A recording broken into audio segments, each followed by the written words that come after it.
Where'd he go? Where'd he go? It's a disappearing act. That's the nice thing about the microphone. You didn't even know I left. Sounded the same. All right, so who has a lucky rabbit's foot?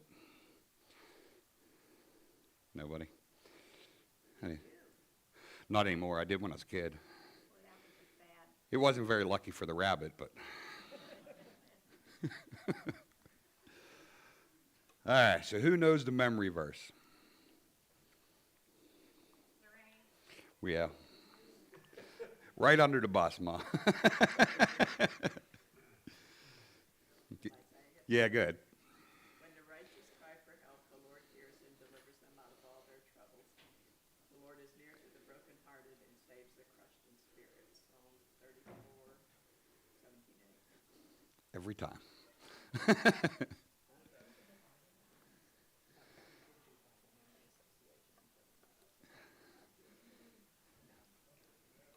No, she memorizes them every week.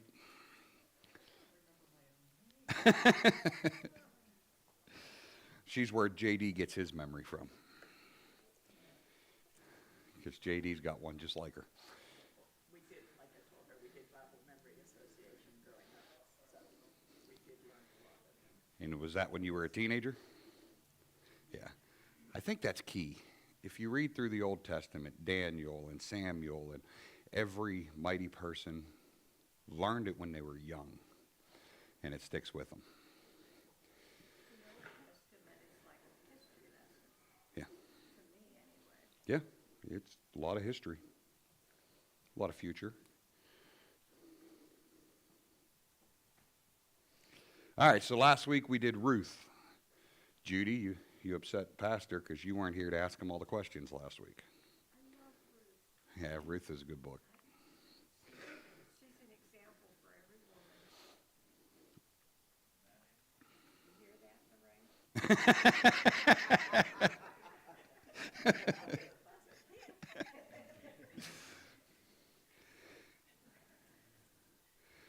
So last week was Ruth, mentioned that it happened during Judges. Today we're going to look at the last judge, which is Samuel.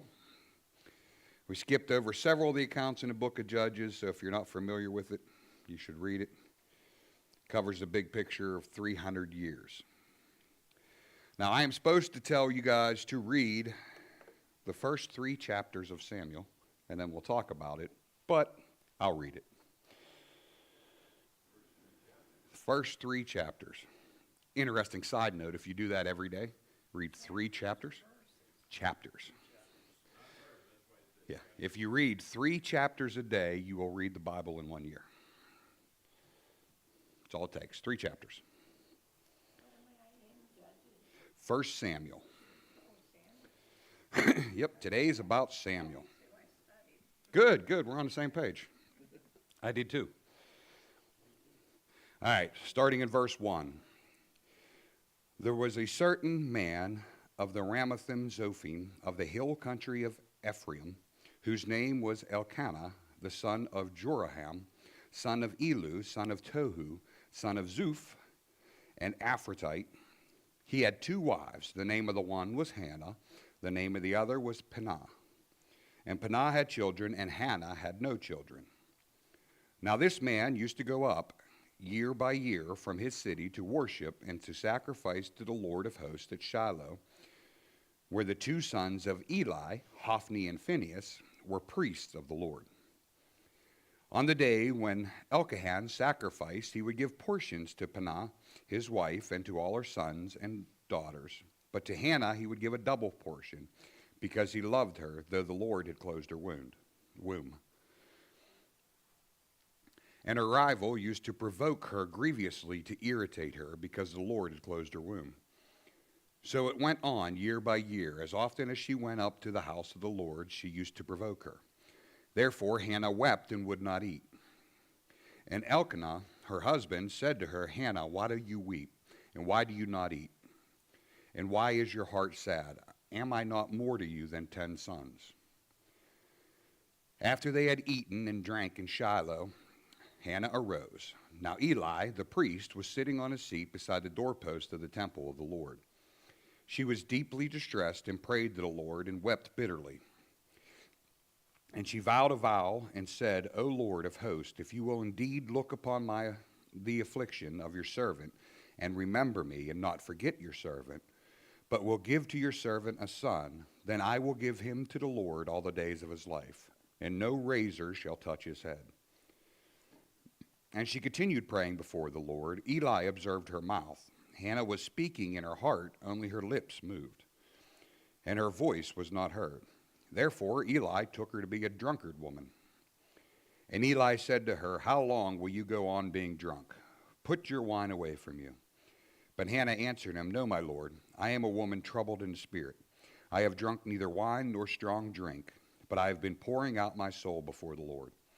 Do not regard your servant as a worthless woman, for all along I have been speaking out of my great anxiety and vexation.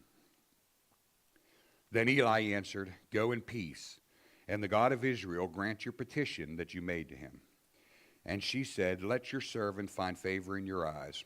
Then the woman went her way and ate, and her face was no longer sad.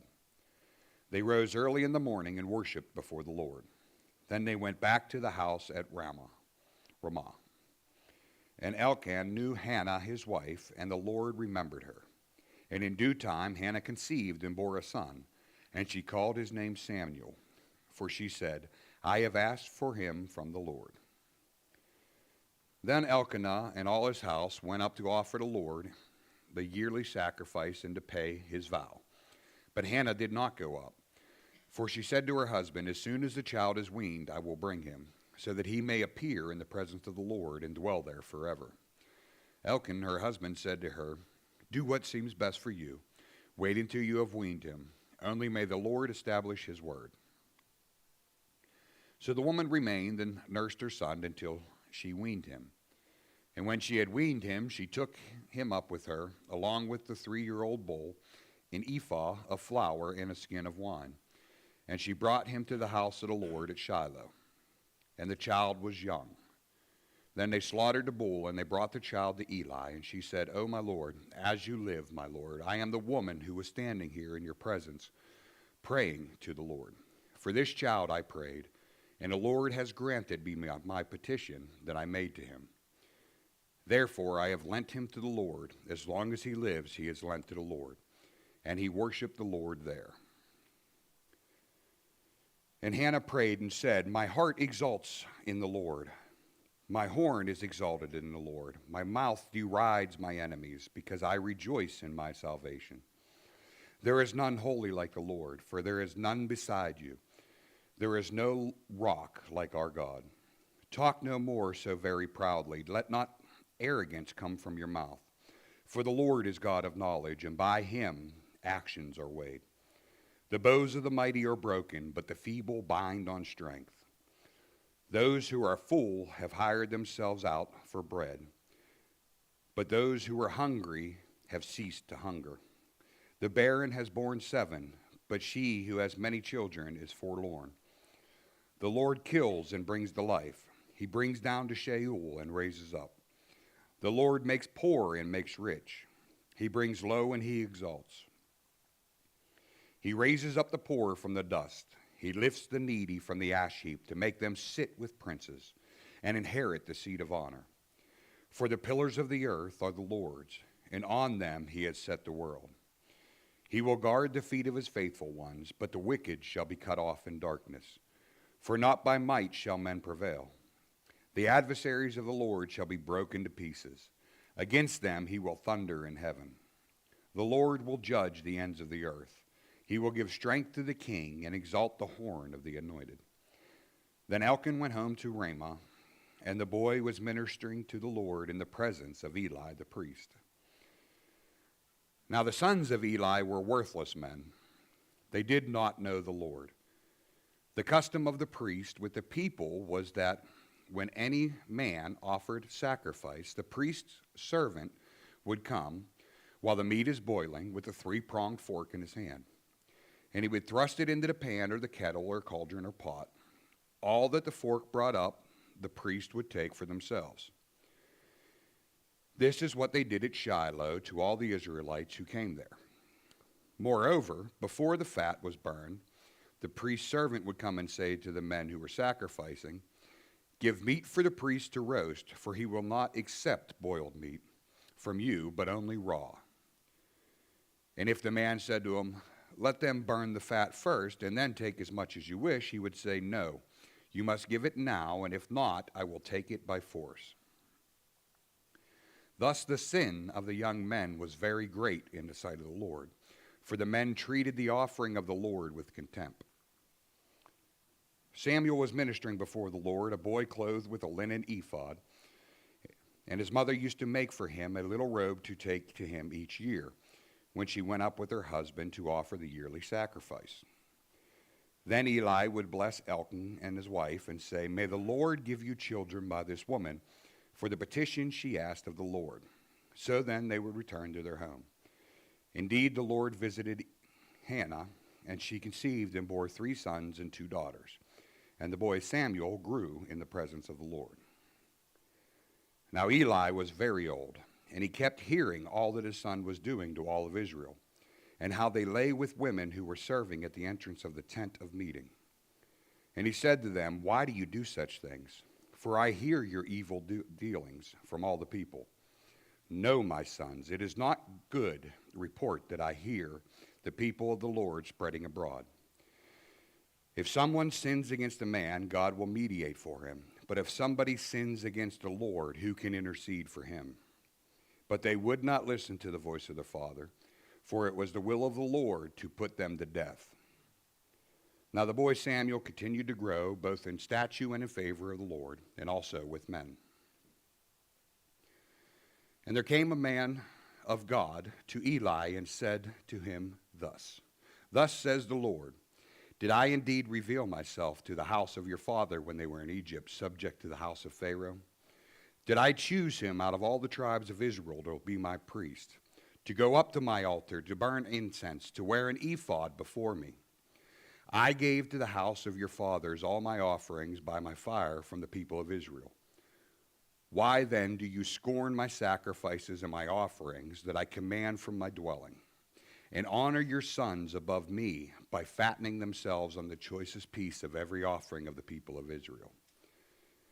Therefore the Lord, the God of Israel, declares, I promise that your house and the house of your fathers should go in and out before me forever. But now, the Lord declares, far be it from me, for those who honor me I will honor, and those who despise me will be lightly esteemed. Behold, the days are coming when I will cut off your strength and the strength of your father's house, so that there will not be an old man in your house. Then in distress you will look with envious eyes on all the prosperity that shall be bestowed upon Israel. And there shall not be an old man in your house forever. For the only one of you whom I shall not cut off from the altar shall be spared to weep his eyes out and grieve his heart. And all of the descendants of your house shall die by the sword of men. And this that shall come upon you, your 2 sons, Hophni and Phinehas, shall be the sign for you. Both of them shall die on the same day. And I will raise up for myself a faithful priest who shall do according to what is in my heart and in my mind. And I will build him a sure house, and he shall go in and out before me, anointed forever. And everyone who is left in your house shall come to implore him for a piece of silver or for a loaf of bread, and shall say, please, put me in on the priest's place, that I may eat a morsel of bread. Chapter 3. Now the boy Samuel was ministering to the Lord in the presence of Eli, and the word of the Lord was rare in those days. There was no frequent vision. At that time, Eli's, whose eyesight had begun to grow dim, so that he would not see, was laying down in his own place, that the lamp of God had not gone out, and Samuel was laying down in the temple of the Lord, where the ark of God was. Then the Lord called Samuel, and he said, here I am. And he ran to Eli and said, here I am, for you called for me. But he said, I did not call. Lie down again. So he went and he lay down. And the Lord called again, Samuel. And Samuel arose and went to Eli and said, here I am, for you called me. But he said, I did not call you, my son. Lay down again. Now Samuel did not yet know the Lord, and the word of the Lord had not yet been revealed to him. And the Lord called Samuel again the third time, and he arose and went to Eli and said, Here I am, for you called for me. Then Eli perceived that the Lord was calling the boy. Therefore Eli said to Samuel, Go lay down, and if he calls you, you shall say, Speak, Lord, for your servant hears. So Samuel went and lay down in the place, and the Lord came and stood, calling as at other times, Samuel, Samuel. And Samuel said, Speak, for your servant hears. Then the Lord said to Samuel, Behold, I am about to do a thing in Israel, at which the two ears of everyone who hears it will tingle. On that day I will fulfill against Eli all that I have spoken concerning his house, from beginning to end. And I declare to him that I am about to punish his house forever for the iniquities that he knew, because his sons were blaspheming God. And he did not restrain them. Therefore I swear to the house of Eli that the iniquity of Eli's house shall not be atoned for by the sacrifice or offering forever. Samuel lay until morning. Then he opened the doors of the house of the Lord, and Samuel was afraid to tell the vision to Eli. But Eli called Samuel and said, Samuel, my son. And he said, Here I am. And Eli said, What was it that was told to you? Do not hide it from me. May God do so to you and more also if you hide anything from me of all that he had told you. So Samuel told him everything and hid nothing from him. And he said, It is the Lord. Let him do what seems good to him. And Samuel grew, and the Lord was with him, and let none of his words fall to the ground. And all Israel from Dan to Beersheba knew Samuel was established as a prophet of the Lord. And the Lord appeared again at Shiloh, for the Lord revealed himself to Samuel at Shiloh by the word of the Lord. Long introduction. But it didn't take long, and if you read that much a day, you read the Bible in a year. So obviously there's more in there than we can cover in one, so let's hit the highlights. How does Samuel end up in Eli's service at the temple? Mother promised the Lord if she'd open his womb, she would give him the son. Because of not cutting the hair, yes, he would have had a Nazirite vow. Yep. How does Hannah's actions in prayer in chapter 12, what does it tell us about her?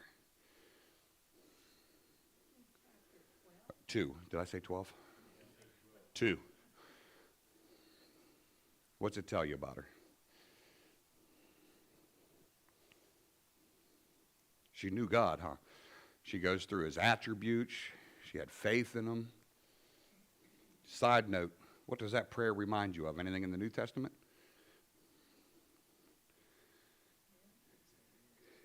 Yeah, Mary's Magnificat, Mary's prayer. They're very similar. What is Eli's role? What's Eli do?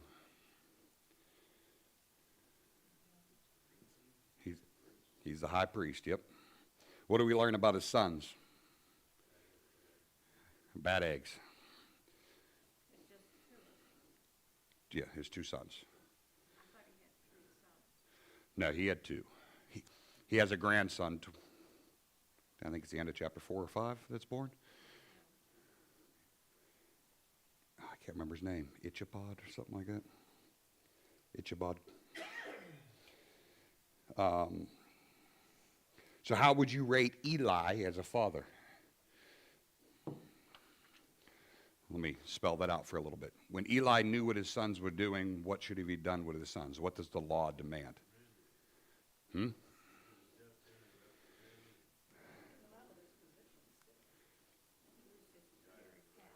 Yeah, but what does the law demand happen to them? They were to be stoned to death. And he just tells them, not doing good, boys. This is a problem heavy in our culture where, and most of us fall into it, our kids are the most important things in our lives. It was for Eli. His kids were his most important thing. That means God ranks where? Second. which means you broke the first and second commandment. Our kids are not supposed to rank above God. Nothing is supposed to rank above them. So in contrast of Hophni and Phinehas, how is Samuel described?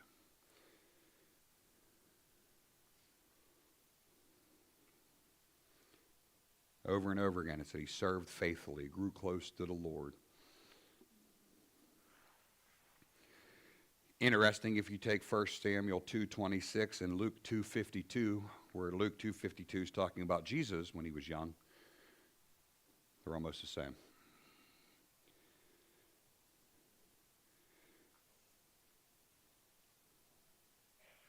Um, 1 Samuel 2:27 through 36, what judgment does this unnamed prophet pronounce to Eli?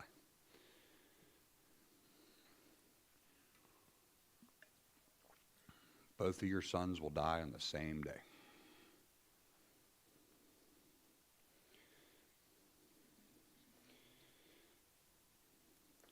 How old do you think Samuel was when he got his first vision?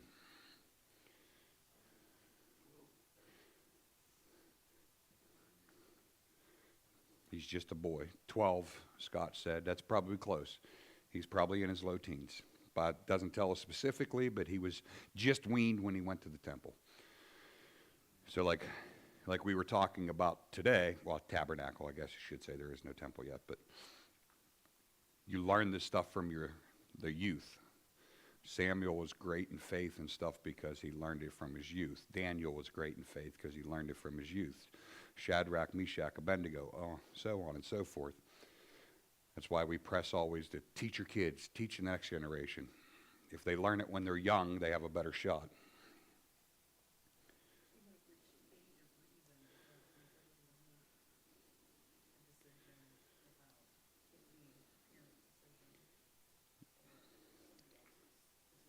Yeah. So he'd have been the age of reason, which in Jewish culture was 12, right? Yeah.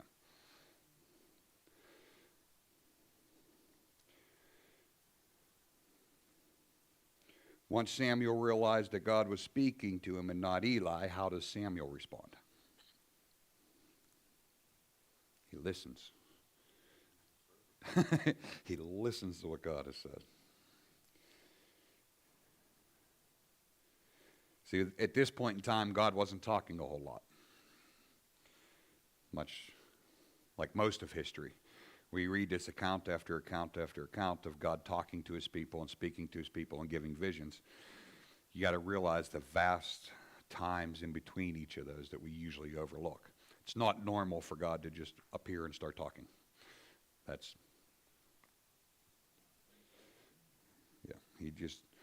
rare.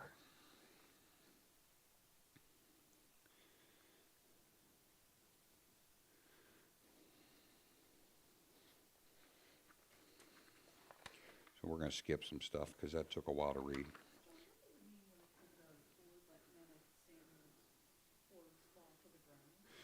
Everything that he told Samuel and Samuel said came true. None of it fell to the ground. Yeah, none of it was false. So when Samuel tells him, your whole family is going to be wiped, it was true.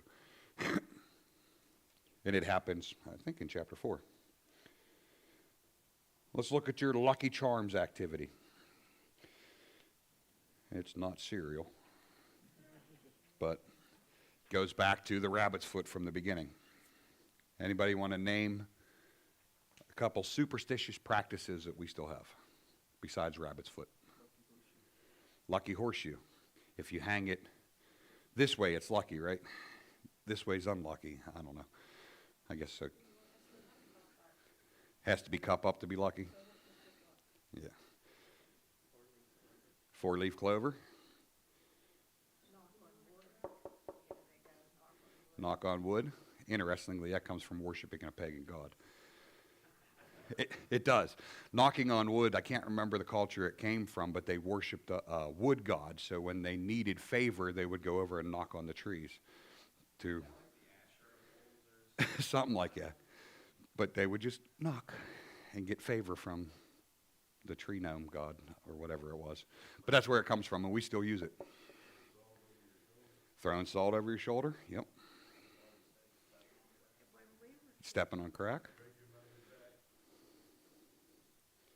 oh, I thought your father was talking. He was just finishing the nursery rhyme. When we were kids, we used to say, step on a crack and break your mother's back. Uh-huh. What about opening an umbrella indoors? Can't do that. That was terrible. That's bad luck. Walking under a ladder. Black cat crossing your path. So we have all these superstitions that we still kind of hold to. So now we're supposed to read Samuel 4, 1 through 11. I just felt like I got done reading. And the word of Samuel came to all of Israel. Now Israel went out to battle against the Philistines. They encamped in Ebenezer, and the Philistines encamped at Aphek. The Philistines drew up in lines against Israel, and when the battle spread, Israel was defeated before the Philistines, who killed about 4,000 men on the field of battle. And when the people came to the camp, the elders of Israel said, "Why has the Lord defeated us today before the Philistines? Let us bring the ark of the covenant of the Lord here from Shiloh, that it may come among us and save us from the power of the enemy." So the people went to Shiloh, and they brought from there the ark of the covenant of the Lord of hosts, who was enthroned on the cherubim, and the two sons of Eli, Hophni and Phinehas, were there with the ark of the covenant of God. And as soon as the ark of the covenant of the Lord came into the camp, all Israel gave a mighty shout, so that the earth resounded. And when the Philistines heard the noise of the shouting, they said, "What does this great shouting in the camp of the Hebrews mean?" And when they learned that the ark of the Lord had come to the camp, the Philistines were afraid, for they said, "A god has come into the camp." And they said, "Woe to us, for nothing like this has happened before. Woe to us! Who can deliver us from the power of these mighty gods? These are the gods that struck the Egyptians with every sort of plague in the wilderness. Take courage and be men, O Philistines, lest you become slaves to the Hebrew, if they have been to you. Be men and fight." So the Philistines fought, and Israel was defeated, and they fled every man to their home. There was a very great slaughter, for 30,000 foot soldiers of Israel fell. And the ark of God was captured, and the two sons of Eli, Hophni and Phinehas, died.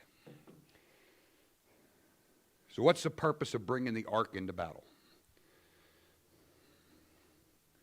They wanted their good luck charm. Yeah. Did you notice, I think it's verse 4? No.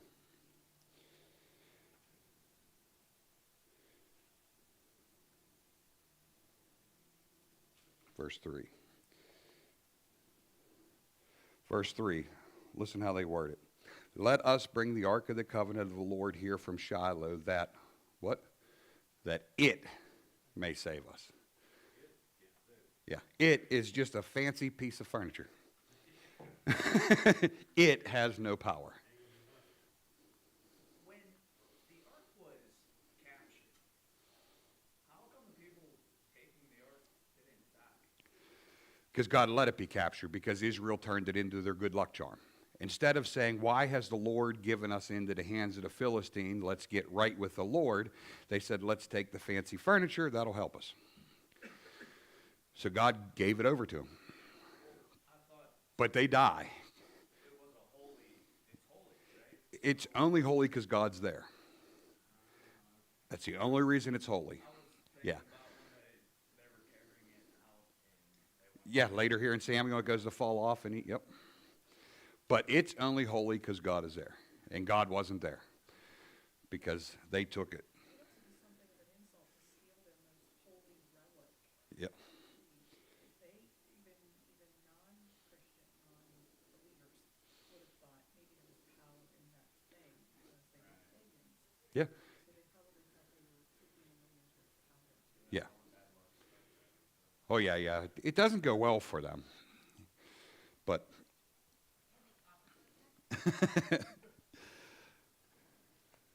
So they think that this magical piece of furniture is all they need. They don't have to be right with God. They don't have to follow his commands.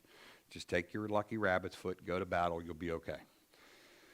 They weren't. They lost 4,000 in the first battle and 30,000 when they tried to use God as a magic genie.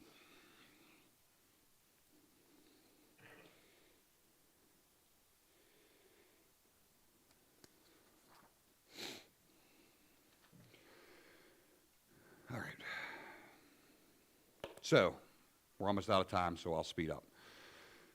So they take it, they lose. The Philistines take it. One guy, his name's Benjamin, rushes back from the battle, tells Eli, who's sitting by the gate waiting for the ark to come back, that his 2 sons died and the ark was captured. Eli, it then tells us, was a big old fat man who fell off his chair and was so heavy he snaps his own neck. All 3 men die in one day. From the Bible. It says Eli, who was a heavy man. Yeah, it says Eli, who was a heavy man, fell off his seat backwards and snapped his neck. Now, obesity is not a problem in Israel back this day like it is in America today. If you were getting fat, you were eating the choicest piece of meat. So when they talked about the sons taking the best pieces of meat and the fattiest pieces of meat and fattening themselves up, who else was partaking in all that? Eli, because he got himself pretty big too. So, yeah, the fat was supposed to be burned off. They're supposed to be taking boiled meat. They should be very healthy, but no. Him and his 2 sons fattened themselves up on the sacrifices that were for God. So in one day, they're all gone. Then it gets bad for the Philistines. They get covered in tumors because they have the ark. After the tumors, God says in rats, well, he calls them mice. I'm going to call them rats because they're probably rats. They go in and eat all the crops and devastate the fields of the Philistines. And they're like, how do we get rid of this? All they want is the ark to go away.